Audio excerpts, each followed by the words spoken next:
Dismal Disney's hubris leads the way once more, at least during the holiday season. We've got a huge problem in Mufasa being stacked on top of Moana 2. Or maybe it's not a problem that we see. Maybe it's an advantage that Disney sees.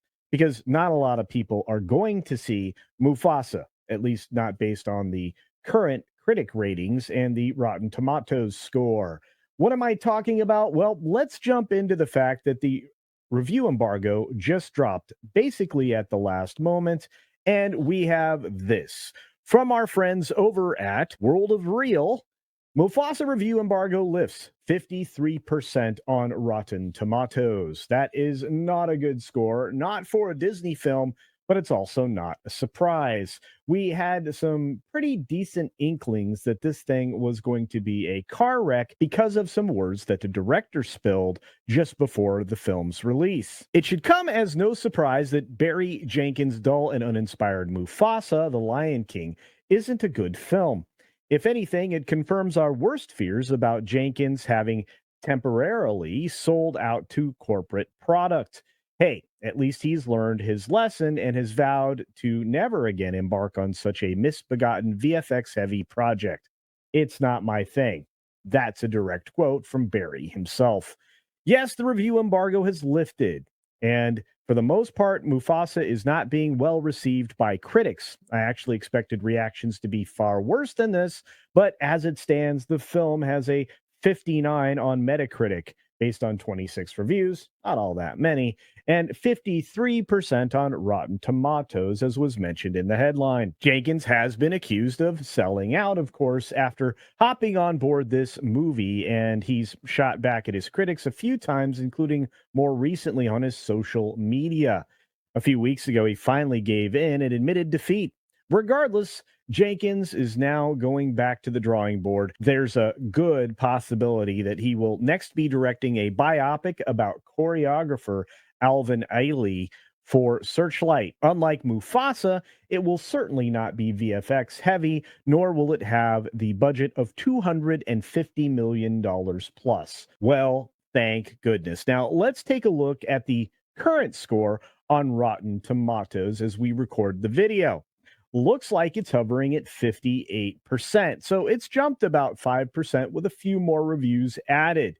And it's interesting to know that the critics' consensus is not flattering. Taking a look at it right now, Barry Jenkins' deft hand and Lin-Manuel Miranda's music go some way towards squaring the circle of life in Mufasa, but this fitfully soulful story is ill-served by its impersonal, photorealistic animation style. Now, there's a ton of reviews that come with this, not a lot of them very flattering. Obviously, they put the best at the top, which I think is an overstatement from Eric there. Jason Escamalia from Eskimo TV says, while Mufasa doesn't reinvent the wheel, it's an engaging prequel that connects well to The Lion King. Predictable, but visually beautiful, it's a worthy family-friendly film. What's strange is it gets a rotten smash, which means he didn't want to compromise what he's saying. He gave it a original score of a B, and those don't seem to jive with the big green splat that's there. I wonder if he's hedging a bit. Strangely enough, David Fear gives it a tomato. He says, "We tell ourselves stories in order to live. Corporate movie studios tell you stories in order to keep their board happy and make their bottom line. Find the Venn diagram between the two, and that's where this Hakuna Matata 2.0 lies." Now, for some reason, that doesn't sound great coming from a Rolling Stone critic, and yet you get a tomato. And finally, let's finish with Fandom Wire and Cole Groth, who says Mufasa the Lion King is a boring and ugly prequel to an already terrible remake with nothing new to say. More corporate drivel from a film studio that desperately needs to go back to making original content. Wow. You can see here that was a 3 out of 10 score and quite rotten indeed. And finally, celebrating just a little bit of Schadenfreude, Barry Jenkins directing raises Mufasa, the Lion King's Rotten Tomatoes expectations. Now, this is from an article that Screen Rant put together about predicting the future critic ratings for this. They don't seem to be doing very well. The Mufasa director has an incredible track record with critics. He does. His lowest score, if we take a look at it, is still an 85 rating on the tomato meter. In his 3 rated films, as you can see right here, Medicine for Melancholy was 2008 and got an 85%, the lowest score. Moonlight 2016, I believe, was an Academy Award winner at 98%. And If Beale Street Could Talk in 2018 was 95%. These numbers are extraordinary for any director, and he's acclaimed as one of the greatest working directors currently. And that gives us the final score coming out of Screen Rant, predicting the score will be 78.